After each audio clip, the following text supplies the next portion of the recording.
கடகராசி ஆயில்ய நட்சத்திரம் இந்த ஜாதகக்காரனுக்கு வந்து கவர்மெண்ட் வேலைக்கான கட்டமே இல்லை அப்படின்னு ஒரு ஜோசியக்கார் சொன்னார். அந்த ஜோசியக்கார் உட்பட இங்கே வந்திருக்கும் அனைவருக்கும் என் முதற்கன வணக்கத்தை தெரிவித்துக் கொள்கிறேன். எனக்கு வந்து இது முதல் வெற்றி மேடை கிடையாது. எனக்கு இது 101வது வெற்றி மேடை. அப்போ 100 எக்ஸாம் இதுக்கு முன்னாடி ஜெயிச்சிருக்கீங்களா அப்படின்னு கேட்காதீங்க. 2020 படிக்கணும்னு நினச்சேன். அன்னையிலேருந்து இன்றைக்கி காலையில் வாக்கிங் போகிற வரைக்குமே ஒரு 100 முறை நான் வெற்றியடைந்தவனாக கற்பனை செய்து கொண்டு பேசி கொண்டிருக்கிறேன். ஆனால் இதுதான் என் முதல் நிஜ மேடை.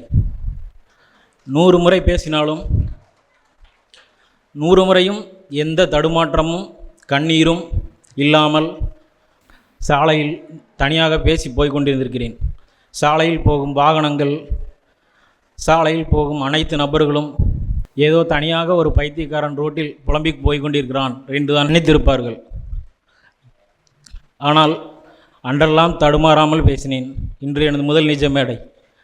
என்னால் தடுமாறாமல் பேச முடியவில்லை. ஸ்கூலில் படித்ததுலேருந்து 10th முடிச்சுட்டு நான் +1 +2 வந்து நான் தூத்துக்குடியில் தான் படிப்பேன் அப்படின்னு எங்கள் அப்பா அம்மாட்ட சொன்னேன். அவங்க சரின்னு சொல்லி சேர்த்து விட்டாங்க. தூத்துக்குடி கால்வெல் ஹையர் செகண்டரி ஸ்கூலில் தான் நான் படித்தேன் +1 +2. +1 +2 முடித்த உடனே நான் சென்னையில் தான் படிப்பேன், அங்கே படித்தா தான் நல்லா இருக்கும்னு ஆசைப்பட்டேன். அதுக்கும் சம்மந்தம் தெரிவித்து சென்னையில் என்னை சேர்த்து விட்டாங்க. 4 வருஷம் படிச்சுட்டு 4வது வருஷம் நான் கேட் எக்ஸாம் படிக்க போகிறேன், எனக்கு 35,000 ஃபீஸ் கட்டுங்கன்னு சொன்னேன். அதுக்கும் சரின்ட்டாங்க.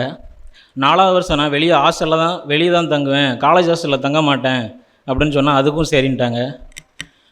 4 வருஷம் முடித்ததுக்கப்புறம் எங்கள் அம்மா வந்து ஒரு கவர்மெண்ட் எம்ப்ளாயி அப்படிங்கிறதுனால நீயும் கவர்மெண்ட் எக்ஸாம் படிக்கலாமேன்னு கேட்டாங்க.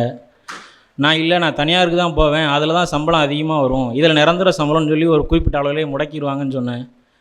சரி தனியாருக்கு போன்னு சொல்லிட்டாங்க.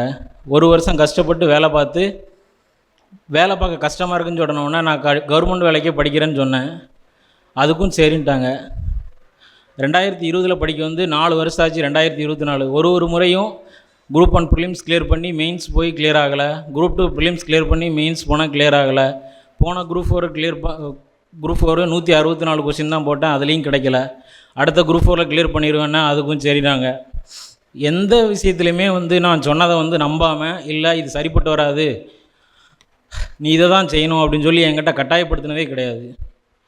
அவங்க வந்து முழுசாக நம்பினாங்க. எல்லா விஷயத்துலையுமே அவங்களுக்கு எந்த விதத்தில் நான் நம்பிக்கையை ஏற்படுத்தினேன்னு எனக்கு இன்ன வரைக்கும் தெரியல. அந்த நம்பிக்கையை வந்து நம்ம என்றைக்குமே வந்து அதை இது பண்ணிடக்கூடாது. அவங்களோட நம்பிக்கையை வந்து நம்ம காப்பாற்றிடும் நினச்சி இன்றைக்கி காப்பாற்றிட்டு நினைக்கும் போது ரொம்ப சந்தோஷமாக இருக்குது. எங்கள் அம்மாவும் எங்கள் அப்பாவும் மேடைக்கு வரணும்னு ஆசைப்பட்றேன். பஸ் ஸ்டாண்டில் நின்றுட்டு இருக்கும்போது கூட கேட்டாங்க, அங்கே போய் வேலைக்கு எதுவும் காசு எதுவும் கேட்பாங்களாப்பா அப்படின்னு சொல்லி. அப்போ அவங்ககிட்ட இல்லைப்பா காசுலாம் கிடையாது, நம்ம நல்ல மார்க் எடுத்து பாஸ் பண்ணியாச்சு, காசுலாம் கேட்க மாட்டாங்க அப்படின்னு. அப்போ அந்தளவுக்கு வந்து ஒரு கவர்மெண்ட் வேலை படித்து வேலை வாங்குறது வந்து எந்த மாதிரியான ஃபீல்டுன்னு தெரியாமலே நான் சொல்கிறத மட்டுமே முழுக்க நம்பி என் பின்னாடி நின்று என்னுடைய வெற்றிக்கு உதவுனாங்க. இன்றைக்கி என் பக்கத்தில் நிற்கிறாங்க. எங்கள் அப்பா அம்மாவை தாண்டி ஒருத்தருக்கு நன்றி சொல்லணும்னா அது எங்களுடைய தாய் மாமா. நான் வந்து ஒரு லோவர் மிடில் கிளாஸ் ஃபேமிலி தான். எங்கள் அம்மா கவர்மெண்ட் எம்ப்ளாயினாலுமே ஒரு 20,000 ரூபா சம்பளம் வாங்குறாங்க. எங்கள் அப்பா ஒரு ஆட்டோ ஓட்டுநர். எங்கள் மாமா தான் எனக்கு முழுக்க ஹெல்ப் பண்ணாங்க. நான் ஒரு லோவர் மிடில் கிளாஸ் ஃபேமிலி. ஆனால் நான் இப்போ வரைக்குமே ஒரு அப்பர் மிடில் கிளாஸ் ஃபேமிலியில் ஒரு ஹை கிளாஸ் பையன் வந்து எப்படி வாழ்வானோ அந்த மாதிரி தான் வாழ்ந்துருக்கிறேன். இன்றைக்கி நான் நிற்கிறேன்னா என் கையில் வந்து நிறைய பேர் என்னுடைய நண்பர்கள் வந்து வெற்றி அடைஞ்சிட்டு சொல்லுவாங்க, நான் வேலைக்கு போனதுக்கப்புறமா கடனை கட்டணும், லோன் வாங்கி வீடு கட்டணும்னு. ஆனால் அந்த மாதிரி எனக்கு எந்த இதுவுமே கிடையாது. வேலைக்கு போனால் சம்பளம் வாங்கி வாழ வேண்டியதான். என் பக்கத்தில் எந்த கடனமோ இல்லை வீடு கட்ட வேண்டிய கடனோ எதுவுமே கிடையாது. எதுவுமே இல்லாமல் நான் வந்து எந்த ப்ரெஷரும் இல்லாமல் ஃபினான்சியலாக எந்த பிரச்சனையும் சந்திக்காமல் இருக்கேன்னா அது எங்கள் தாய்மாமா செல்வராஜ் அவர்களுக்கு தான் முழுக்க சேரும். என்னுடைய வாழ்நாள் முழுவதும் அவருக்கு நான் நன்றி கடன் பட்டிருக்கிறேன். எங்கள் அம்மா வந்து ஒரு வார்த்தை பேசுவாங்க கொஞ்சம் நேரம். என் பையன் சென்னையில் ஆனந்த் இன்ஸ்டியூட்டில் இன்ஜினியரிங் காலேஜ் படித்தான். படிச்சுட்டு 1 வருஷம் தனியார் கம்பெனியில் வேலை பார்த்துட்டு வேலை கஷ்டமாக இருக்குன்னா, நீ இங்கே வந்து கவர்மெண்ட் எக்ஸாம் படித்து கவர்மெண்ட் வேலைக்கு போடா அப்படின்னு. சரிமான்னு வந்து படித்து அதுக்கப்புறம் கொரோனா டைம் வந்துருச்சு. 4 வருஷம் வீட்டில் தான் இருந்தான். எனக்கு கொஞ்சம் கஷ்டமாக தான் இருந்து 4 வருஷம் ஆச்சே வேலைக்கு போகாமல் வீட்டில் இருக்கானேன்ட்டு. பிறகு 2 படித்து இந்த இதில் பாஸ் ஆனதுக்கு எனக்கு ரொம்ப சந்தோஷமாக இருக்குது.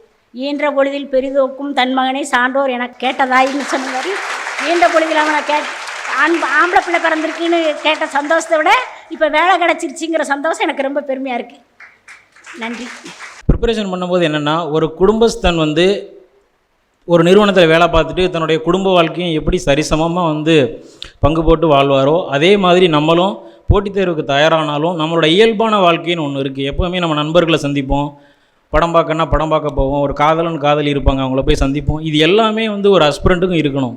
எல்லாத்தையுமே ஒதுக்கி வச்சுட்டு நான் கடிவாளம் போட்ட குதிரை மாதிரி இதிலே தான் இருப்பேன், நான் ஒரு சண்டேனா வெளியே போக மாட்டேன், ஃப்ரெண்ட்ஸை பார்க்க மாட்டேன், படம் பார்க்க போக மாட்டேன், புக்கை மட்டும்தான் எந்நேரம் பார்த்துட்டு இருப்பேன்னா கண்டிப்பாக உங்களுக்கு ஒரு மாதத்தில் சளிப்படைஞ்சிரும். எப்படி ஒரு இயல்பான வாழ்க்கையை வாழ்ந்துக்கிட்டே இந்த ஒரு அஸ்பிரண்ட்டாகவும் அந்த நோக்கத்துலேயும் குறிக்கோளாக வாழ முடியுமோ ரெண்டையும் இணைச்சி ப்ரிப்பேர் பண்ணுங்கள். கண்டிப்பாக உங்களுக்கான வெற்றி உங்கள் கையில் வரும். ரொம்ப நன்றி.